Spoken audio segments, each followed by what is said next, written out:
Hello and welcome back. Tonight we explore a desire that lies deep within almost every human heart, the simple desire to be a good person. But what does that truly mean? Our world often gives us confusing and contradictory advice. We are told to be bold but not arrogant, to be kind but not a pushover, to be careful with our resources but not stingy. We can feel lost between these extremes, anxious that we are always doing too much or not enough.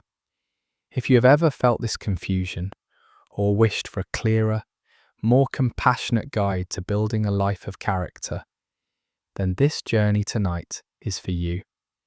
We will explore a timeless framework for human goodness, one that is not about achieving perfection, but about practicing balance. This is a path to what the great philosopher Aristotle called Eudaimonia. It signifies a flourishing life, a state of being where you are living and doing well at the very peak of your potential. Before we begin our exploration, please take a moment to like and subscribe, but only if you genuinely enjoy these videos and find value in these explorations. And do share in the comments. Where does this idea resonate with you in your own life? It's incredibly insightful to hear the perspectives from all walks of life. Now, let us proceed. Let go of the pressure to be perfect. Let go of past mistakes. We will approach our own character not with judgment, but with the gentle curiosity of a gardener tending to a beloved plant. Let us learn the ancient art of flourishing.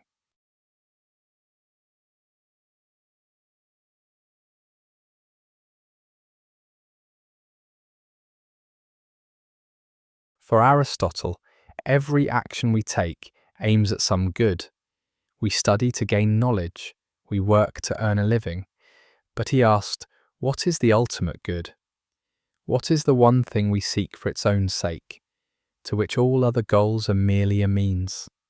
His answer was eudaimonia. This Greek word is often translated as happiness, but it is so much more than a fleeting feeling of pleasure. It is better understood as human flourishing. It is the state of a person living a life that is rich, complete, and deeply satisfying. It is the experience of thriving, of actualizing your highest potential. Aristotle, who was a great biologist as well as a philosopher, used the analogy of nature. What is the goal of an acorn? To become a great, strong, magnificent oak tree. That is its flourishing. What is the goal of a human being? For Aristotle, it was to fully express our unique and highest function, our capacity for reason, for character, and for living well within a community. Eudaimonia is not a destination you arrive at. It is not a prize you win. It is the ongoing process of living a certain kind of life, a life of excellence, a life of virtue. So how do we achieve this flourishing life? Aristotle's most famous and practical answer lies in his doctrine of the golden mean.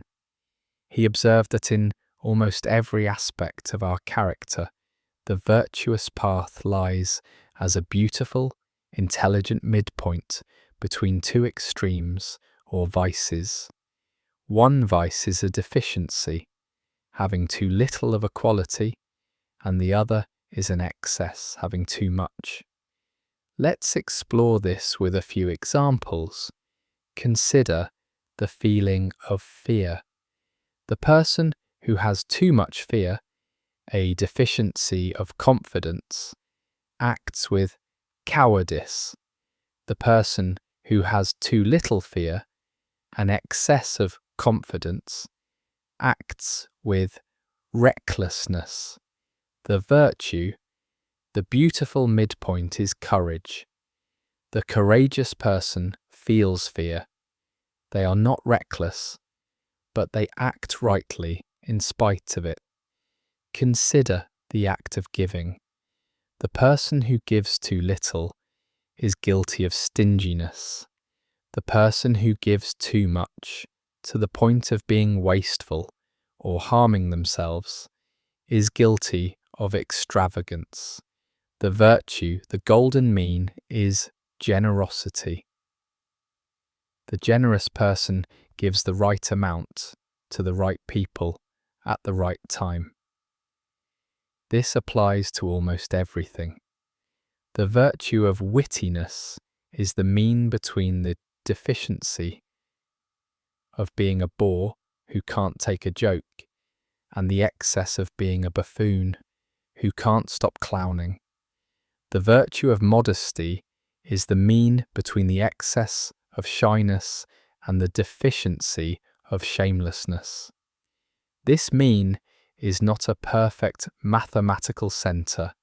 It is a target, a bullseye, that a wise and practiced person learns to hit. Finding this balance in any given situation is the art of living well. This may sound difficult. How can we be expected to hit this perfect bullseye all the time? Aristotle's answer is deeply compassionate and practical. He reminds us, we are not born virtuous. Virtue is not a state we are in. It is a skill we develop. The Greek word for this is hexis, which means a practiced state or disposition. And like any skill, learning to play a musical instrument or learning a sport, it is acquired through one method and one method only: practice, repetition, habit. As the quote says, we are what we repeatedly do. You do not become a courageous person by a single act of bravery.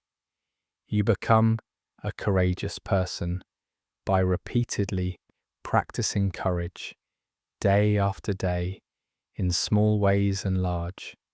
You become a patient person, not by wishing for patience, but by practicing it over and over when you feel impatient. This is incredibly liberating. It means that a single mistake does not define you. One act of impatience does not make you an impatient person, just as playing one wrong note does not make you a bad musician. It simply means you need more practice. Your character is not a fixed stone statue. It is a living garden. Every time you choose to act with courage, with generosity, with patience, you are watering the flowers. Every time you fall into an extreme, you are simply allowing a weed to grow.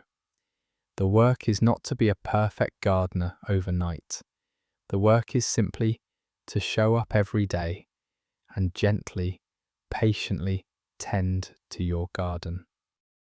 But how do we know what the right action is in a complex situation? How do we know where that golden mean lies when life is messy and unclear?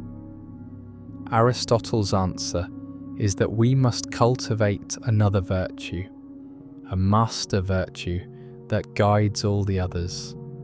He called it phronesis. This is often translated as practical wisdom. Phronesis is not the same as theoretical knowledge from a book. It is a kind of moral street smarts. It is the ability to perceive a situation accurately, to understand what is truly at stake, and to know what action is required. It is the wisdom that a master craftsperson has in their hands, or a seasoned doctor has in their diagnostic eye. It is an intuitive sense developed through years of experience, reflection, and learning from mistakes. We cultivate this practical wisdom by living, by paying attention, by reflecting on our actions and their outcomes. We learn by watching virtuous role models. We learn by asking ourselves, what would a truly courageous and kind person do in this situation? It is this practical wisdom that allows the sailor to know exactly how to set the sails in a particular wind. And it is this wisdom that allows a virtuous person to know exactly where the golden mean lies in a particular moment of their life. As you rest here tonight on the edge of sleep, I invite you to hold yourself and your character with this same Aristotelian gentleness. Let go of the need to be a flawless saint. Instead, see yourself as a dedicated student of life.